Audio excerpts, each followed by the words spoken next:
Right before I hit the record button for this video, I was sitting here thinking to myself, I cannot believe that another April has come. um, at the beginning of the month, I think I've said before that April is one of those months that I relive the deeper parts of losing Ryan. And sometimes those are good things. Sometimes it's things that I remember that, I had forgotten happened, or, um, stories and things that I want to remember and write down. And sometimes it's not great things. If you've lost someone, when that time of year comes around, it can be very uh, bumpy, and it can affect you in a lot of ways, a lot of different ways. Um, so I'm just at a loss for how in the world has another April come. It'll be 3 years, April 28th, that I lost Ryan. And, back up 4 days before that is when my whole world turned upside down, and I lived those 4 days just in a complete blur and haze. And um, a lot of those days come back to me now, and like I said, I can appreciate and write things down and work through it and remember it. And um, it's not all sadness. But, reliving those deeper parts in the month that you lose someone, everybody does that. It's not just me. And so, if you're one of those people that have lost somebody and you feel the same that I do, that time of year comes around, and just know that it's normal, and it's normal to feel that way for as long as you want to feel it. It's been 3 years for me, and I'm sure until the day that I die, I will have those feelings, and that's okay. Where there, I think it's C.S. Lewis, or I could totally be making that up, but where there is deep grief, there is deep love. Maybe Queen Elizabeth said that too. Please don't quote me. I'm going to edit that out probably. I've just heard that quote many times. Where there is deep grief, there was deep love. Um, so, the things that I want to do for this video, this is the third video that I've done, and I enjoy doing these. I don't try to stress myself out too much about them.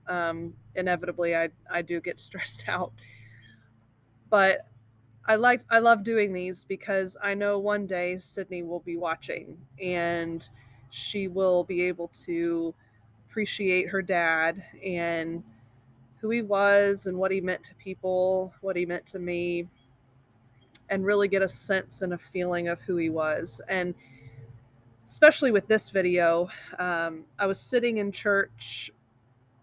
This was probably 2 or 3 months ago. And the sermon was all about legacy. It was going through the Hebrews 12 passage, the um, heroes of the faith. And as the preacher was preaching, it just dawned on me that, you know what, this year I'm going to focus on Ryan's legacy and what that looks like to the people that loved him and knew him. And for Sydney, who I know will love him and want to know about him, I know that his legacy is what he left behind for her. And I want her to know that and appreciate it, and maybe even see bits of herself in his legacy that's in her DNA. I'm a firm believer, especially now that I have a child who's half my DNA, half Ryan's, and she's never met Ryan, but oh my word, is she just like him. And that's in you. Like, it's not learned. She didn't learn it from him. It's in her. And her energy, her looks sometimes, her stubbornness, I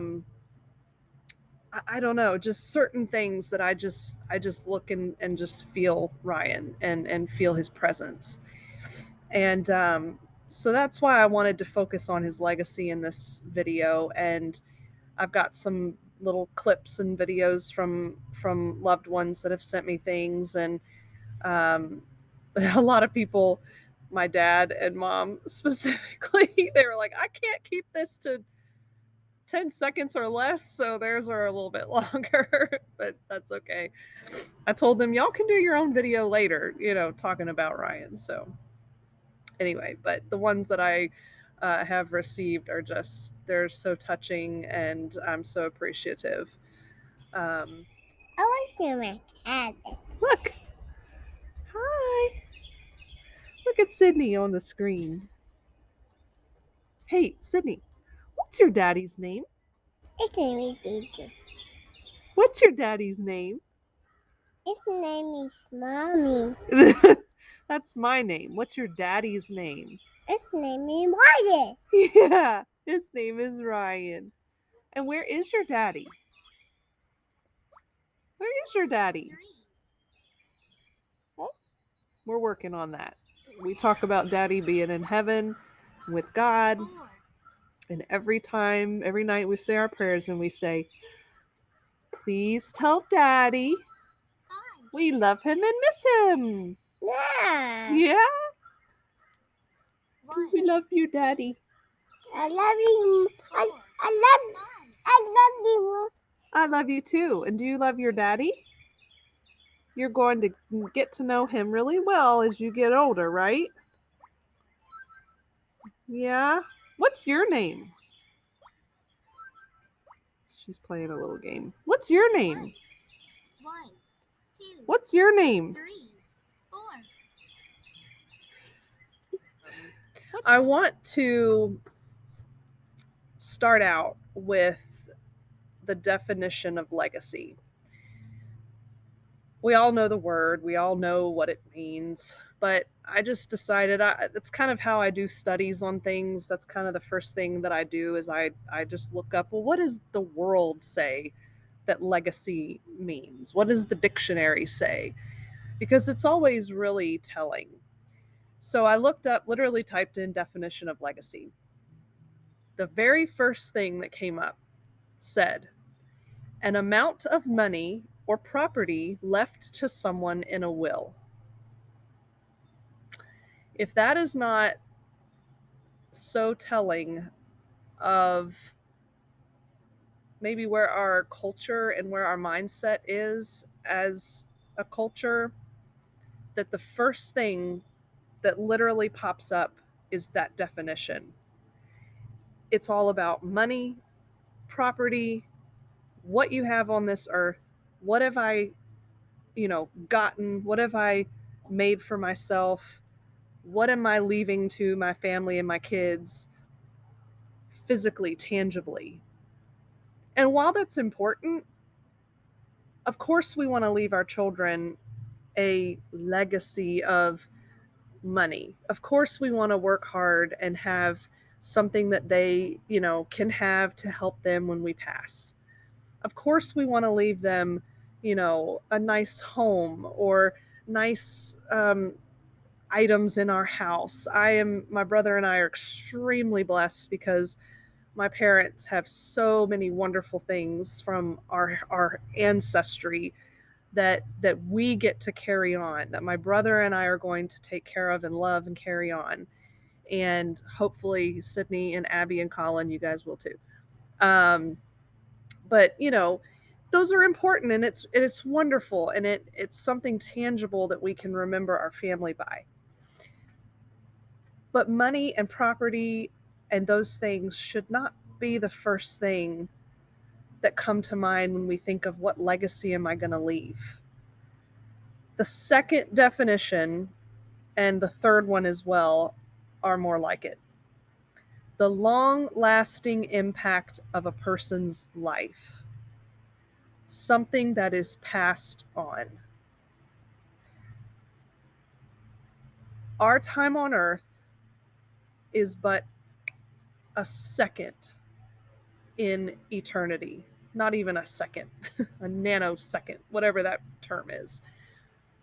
Our time here is precious to us. We all hope to live to be a ripe old age, living a great life, looking back and realizing oh, I did all this with my life.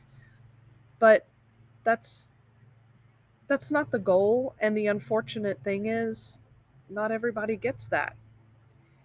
We live in a world where some people live to be 100 years old in great health and just pass away in their sleep. Some people don't even come earthside. Some people are earthside for a very short amount of time. Others get half their life, a quarter of their life.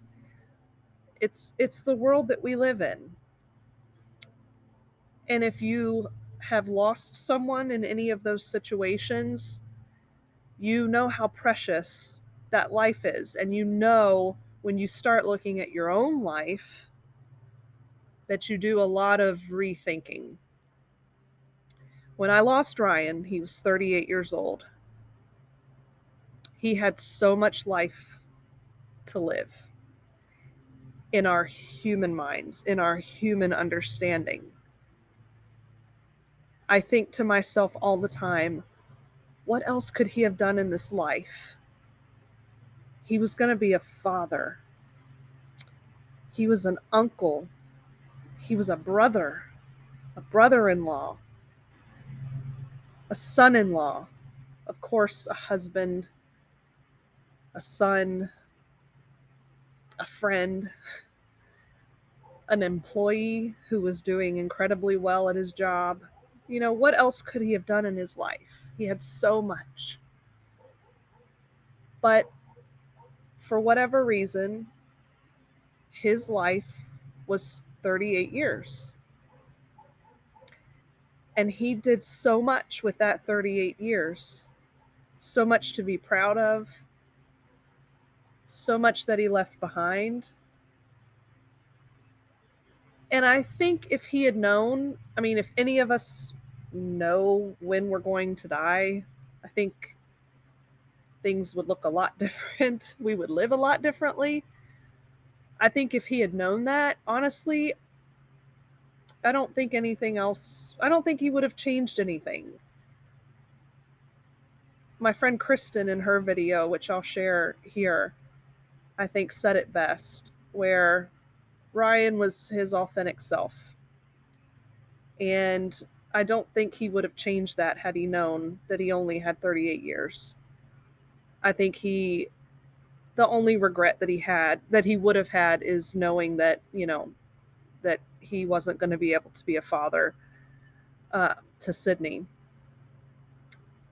But the legacy that he left was that I have Sydney, that I have part of him. And I'm going to play her video because I love how she says it. One thing that was so incredible about Ryan and unique about Ryan is his ability to be completely authentic, which is something in this Instagram world, we don't see it very often. Everything is filtered, and Ryan was unapologetically himself, and it was refreshing. There's a quote that I read. I don't remember who it was from, but it's a pretty good quote, and it says, "It isn't the length of our life that determines our legacy. It's the length of the shadow of our influence that defines what legacy we leave behind." It's pretty powerful. Ryan's 38 years was packed. We're packed. 38 years, we're packed.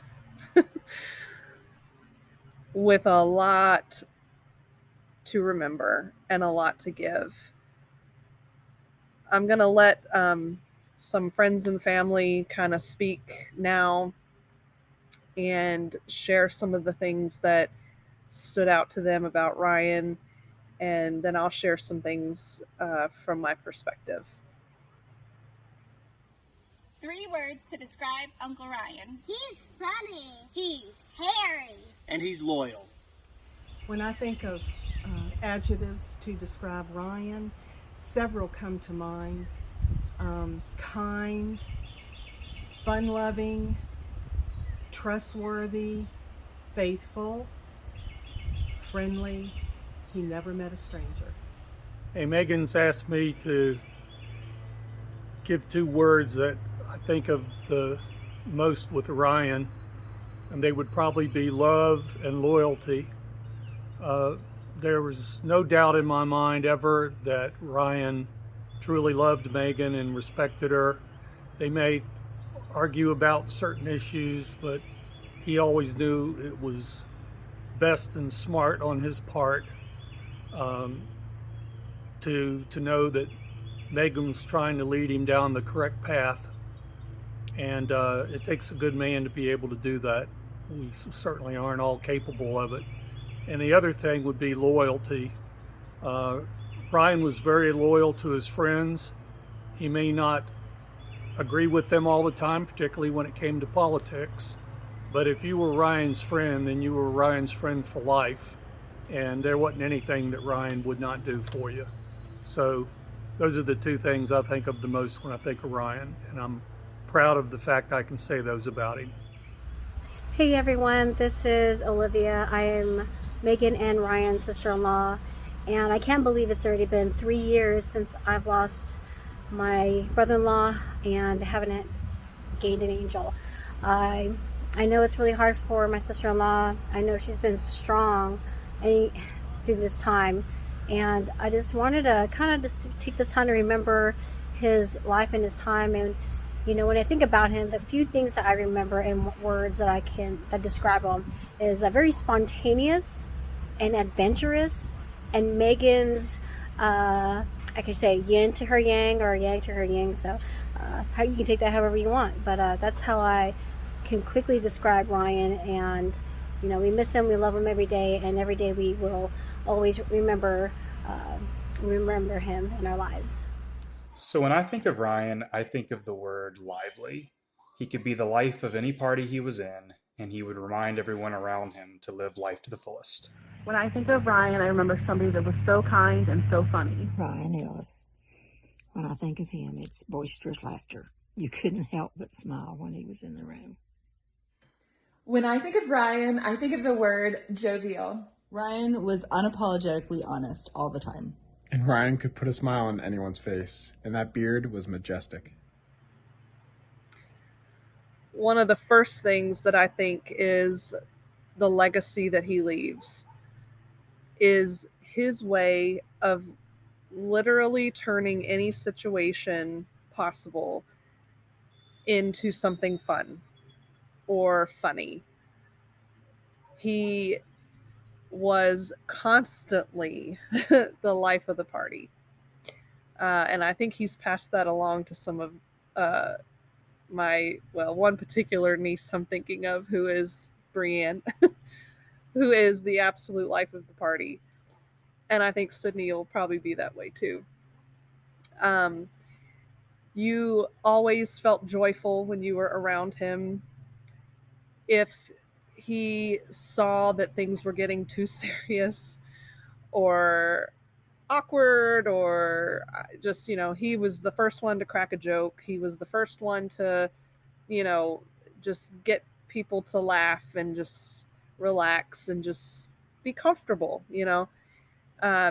He had no pretenses. He had no airs about him. You know, everything that he did and said and joked about, and sometimes it very inappropriately,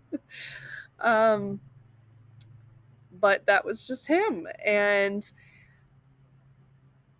up until his very last moments of awareness, he was joking. I know I've told the story a million times, but when I had to put him in that ambulance and when the door shut and the lady was talking to me outside of the ambulance and I heard him in there, the lady was like, "Yeah, I haven't had to put an IV in for a little while, but we got to get you some liquids, or fluids, because his blood pressure was so high." And she put the IV in, and he like joked with her, and he was like, "Oh man, you're out of practice," and that was the last words that I heard from him. And I'll never know. Well, I do know. I why I didn't say I love you, honey. I'll be there soon. Whatever. Why I didn't say that. The only thing I can think of is that I literally could have never imagined or pictured what was coming. Never. And I didn't think I needed to say goodbye or I love you or anything because I was going to see him in a couple, 20 minutes at the hospital. And then when they shut the doors and started leaving and, of course they told me I couldn't come at that point, why I didn't chase the ambulance down to say I love you,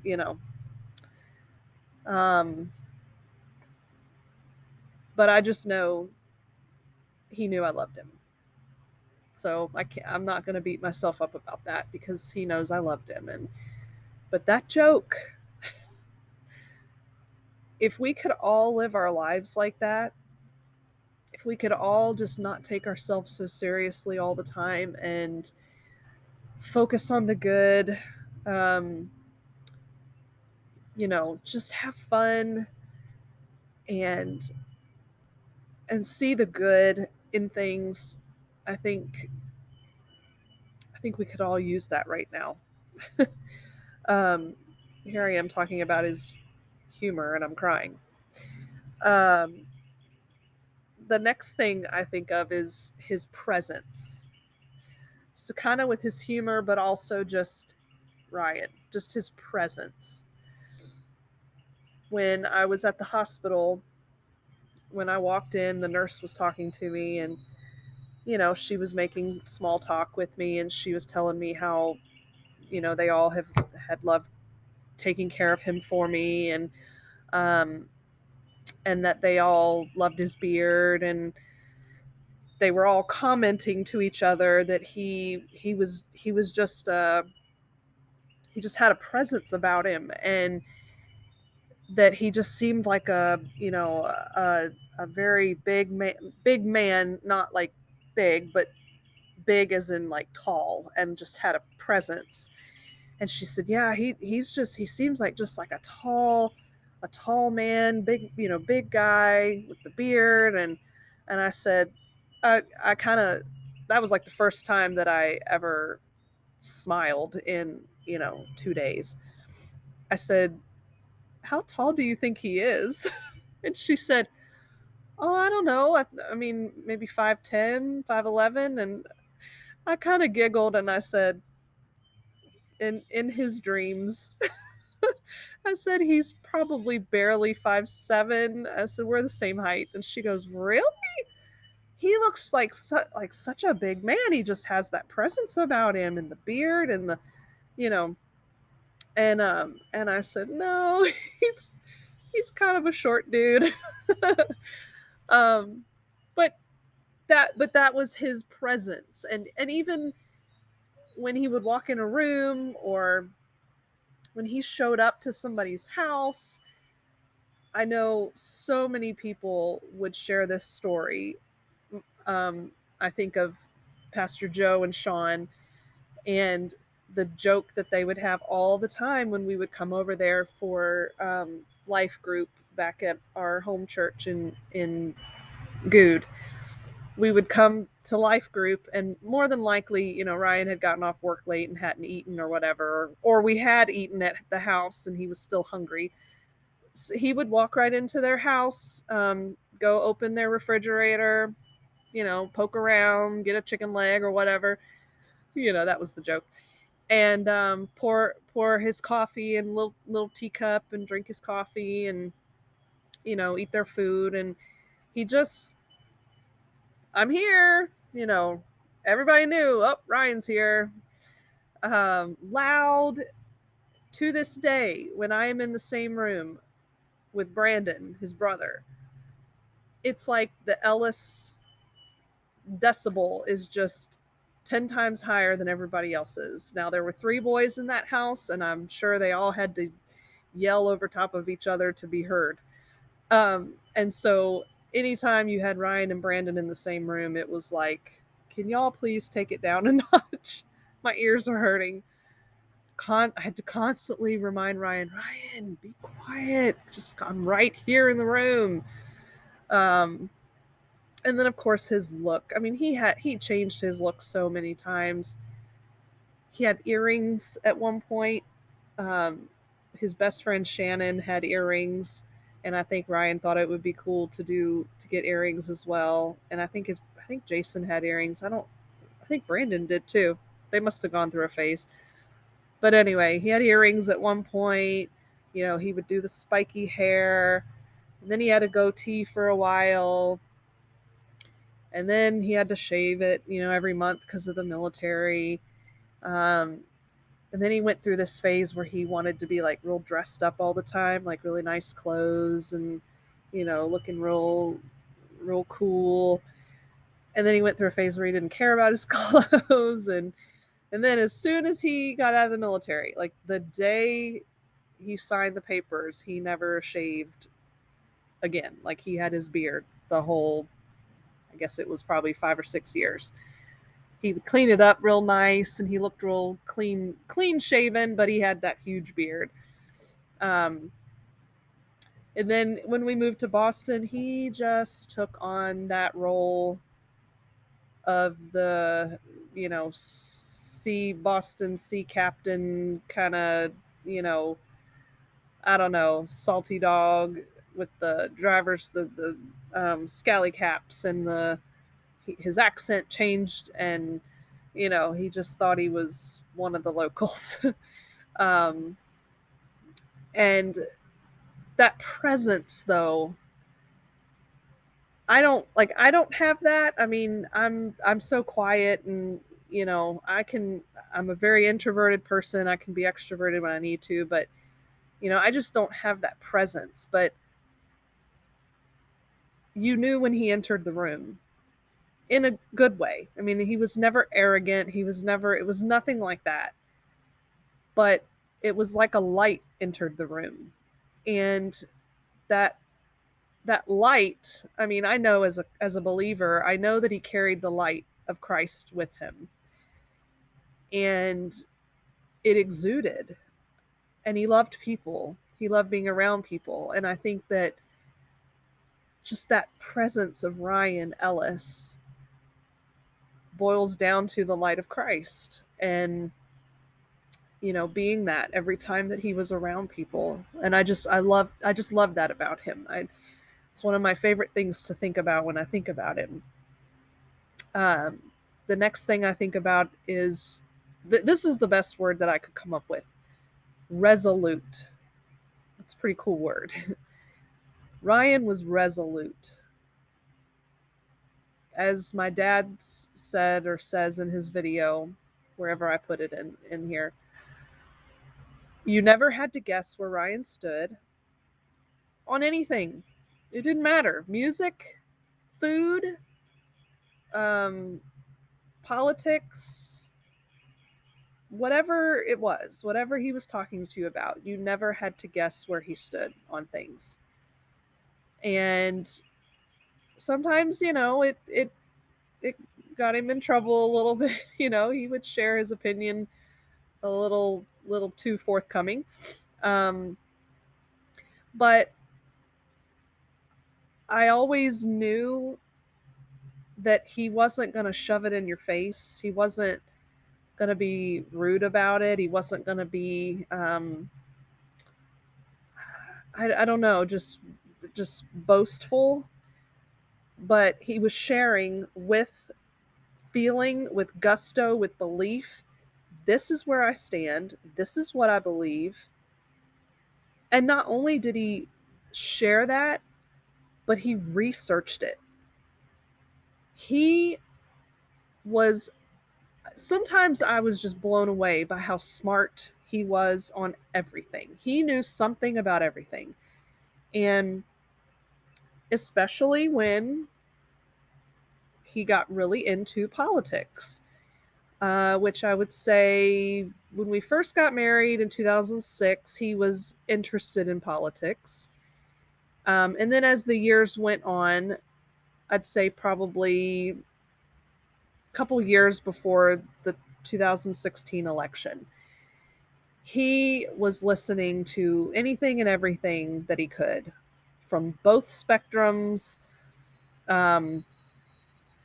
He was a student of every single party belief, every candidate and what they believed. And he was the type of person who knew who he was voting for, who knew exactly what he believed to be true, and could communicate it in a way that just made sense. And I used to always tell him, Ryan, you need to like do a blog or, have a YouTube channel or something, because he would take a situation and just break it down and explain it so well.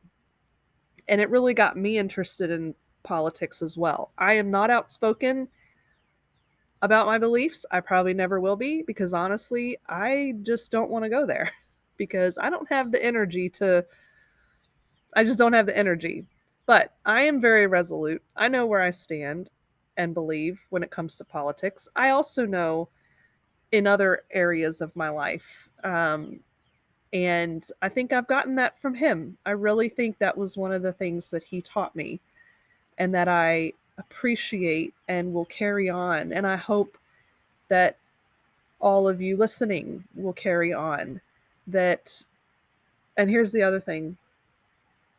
He didn't just preach about it. He didn't just say what he believes or what he believes to be true. He listened as well and debated and wanted to talk to people who didn't believe the same that he did.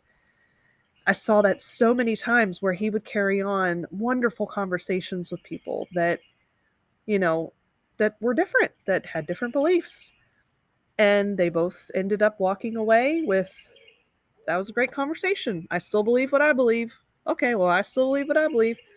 Okay. But, we talked about it and had a conversation. And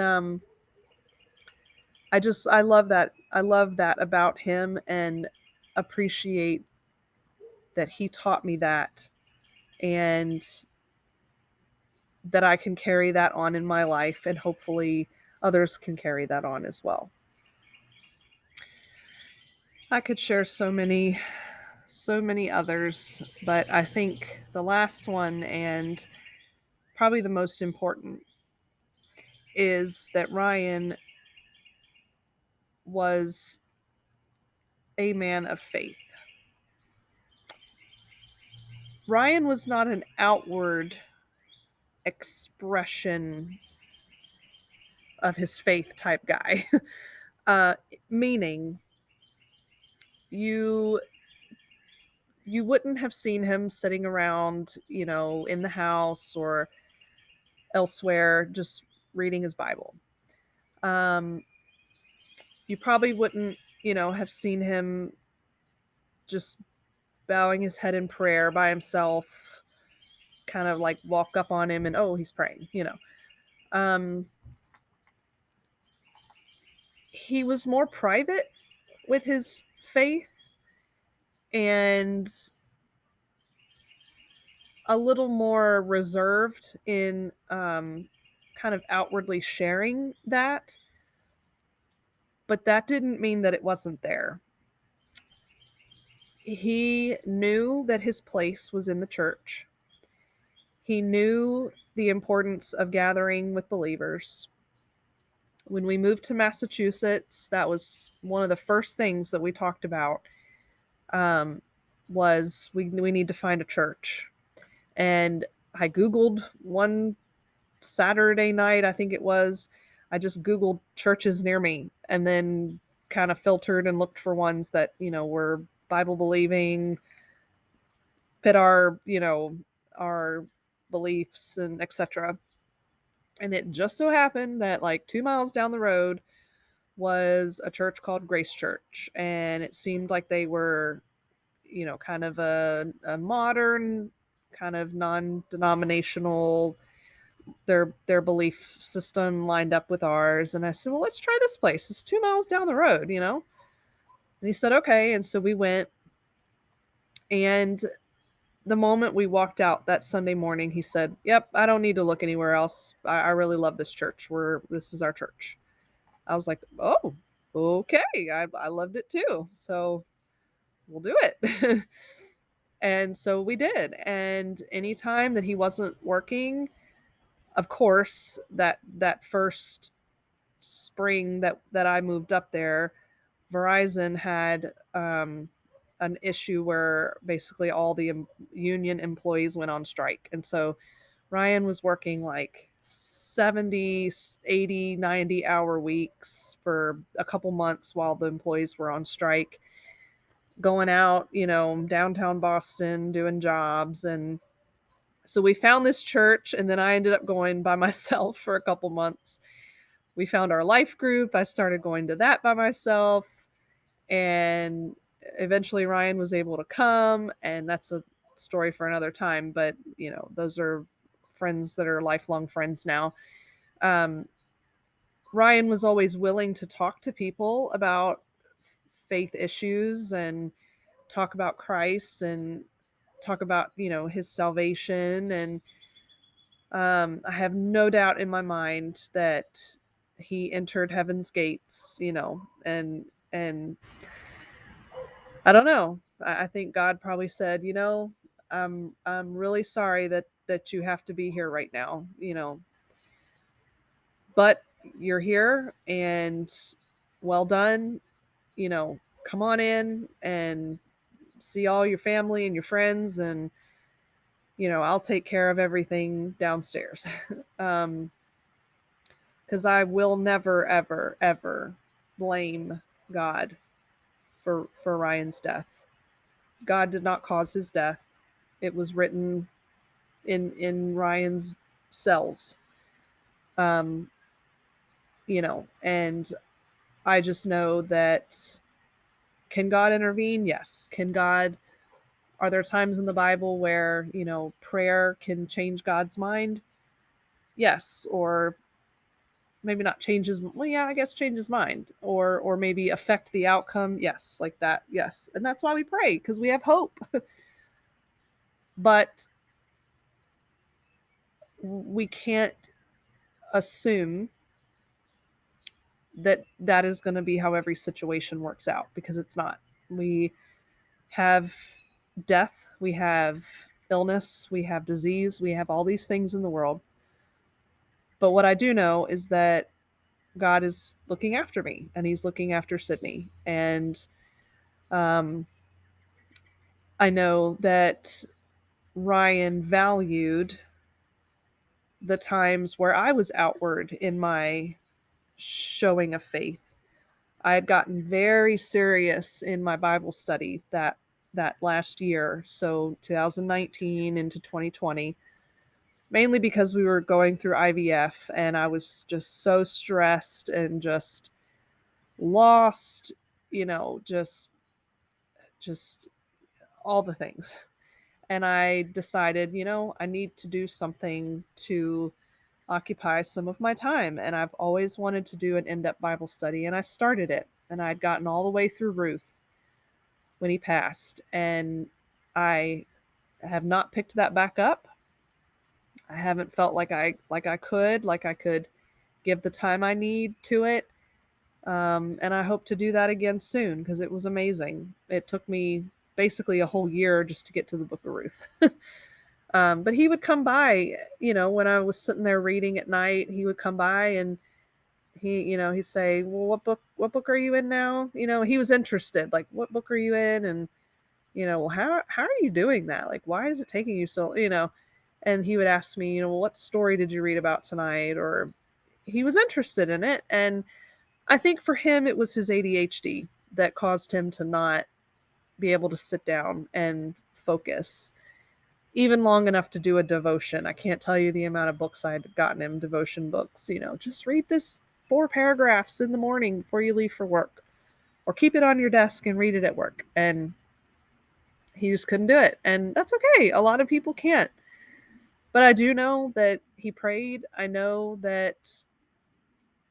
specifically that he prayed for Sydney all the time. And he did outwardly pray for her. There were a couple times that I can remember that he would come up to my stomach and he'd put his hand on my stomach and talk to her and call her by name, even though we hadn't decided yet. But, her name was Sydney, according to Ryan. And he would say a little prayer. He was so nervous those first weeks. We found out way early. I was 2 weeks pregnant when we found out because we did IVF. So we had 8 weeks to worry, and he would ask me every day, or how are you feeling? Are you sure you should be doing that? Are you sure? I'm like, Ryan, I'm walking from the kitchen to the recliner and sitting down. Like, yes, I'm fine. I started doing some like light working out, when the gyms shut down for COVID, and we'd go out for walks with Max, but I'd come home and do a video or something and just move my body. And you sure you should be doing that? Yes, I asked, I'm okay. But I knew he was praying all day, probably. Anytime he would think about it, I just knew. But I also knew that his faith was important to him, even if it wasn't outwardly, like some people are, and can do and have that gift. It was important to him. And I know that he would have raised Sydney to have that same importance and that same love for Christ and for the church. That's why I'm glad I'm back in church with her. And I will raise her as I know Ryan would have as well.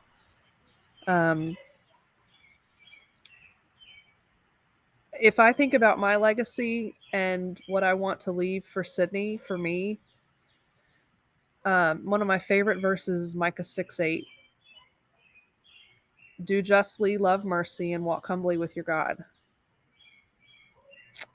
If I can live that way, to do justly in everything that I do, to love mercy, to be kind, compassionate, and walk humbly with my God, if I can do those 3 things in my life and do them well and show Sydney how to do those, then I know that I've done my best to give her the legacy from me.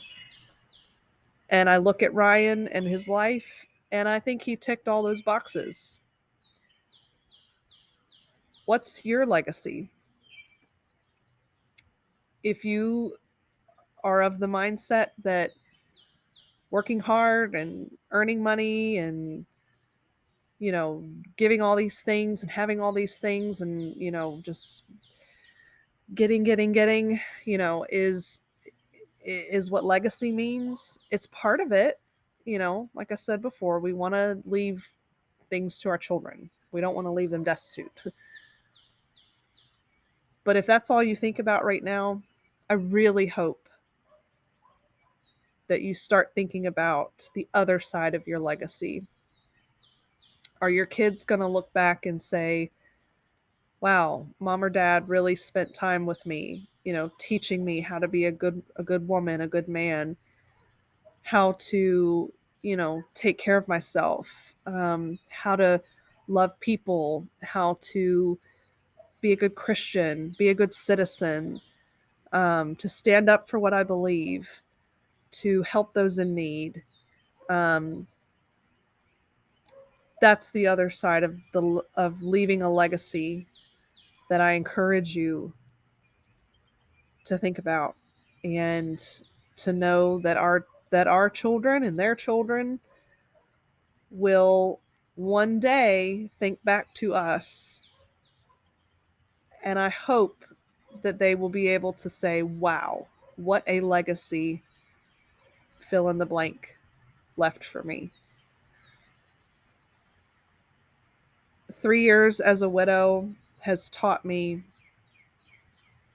that life's road, the road that we're on, my particular road, some days is smooth sailing. Some days it's, driving through the mountains and the valleys and everything's good. The scenery's beautiful. The birds are singing, everything's in bloom.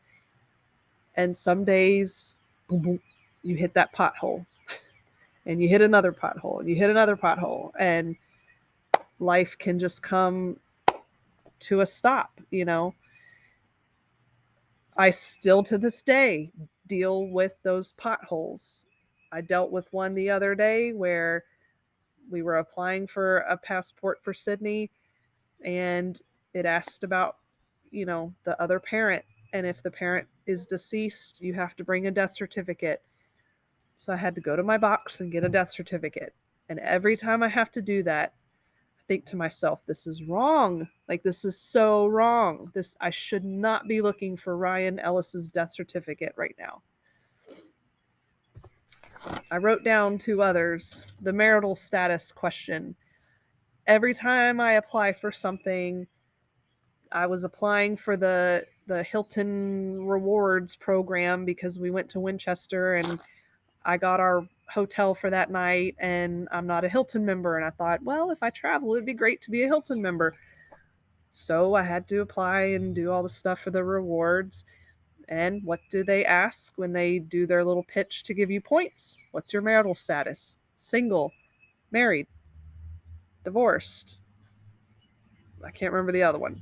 And it's like, well, I'm not married, but I'm not single. And so I told the guy, as awkwardly, I said, well, this is always a hard one because I am widowed, but there's not a widowed option, so I guess I'm single. And I hate it because it's so awkward on there. Oh, I'm so sorry. And it's like, I know, but I don't feel comfortable saying I'm single yet because I'm not. I'm not married either. So what do so there's another pothole. Just the constant explanation of my situation, applying for a little preschool for Sydney, and you have to put the parent's name, and I have to put deceased beside his name. And they ask if there's anything you want them to know about your child that they can be aware of. There's a bunch of deer right over here, so you're probably going to see them. And I put, her father has passed. She doesn't know her father, and so it's just me, single mom. And that's all hard, and those are all potholes. And you can fill in the blank for your situation, whatever your potholes are. But I do know that those potholes go away, and it's smooth sailing again. The road smooths out, and life moves, life goes forward. We go forward, we bring them with us. We always will. And so year 3, I've learned a lot. I'm continuing to learn a lot. I still miss Ryan every day. I will for the rest of my life. And I'm so thankful to be able to do these little videos for whoever's watching, if you've made it this far. It's a beautiful day, and I'm so glad that I have these days that I can sit and think about Ryan and think about his legacy and what he has meant to so many people. Thanks again to everyone for all your love, support, continued help, and encouragement in my life and the things I'm doing for Sydney and me. I'm tired. Love you guys. Thanks again. And all my little deer friends are all over here just hanging out and watching me do my... There he goes. Hey, buddy. Hey. They're just watching me do my video. Okay. Bye, everybody.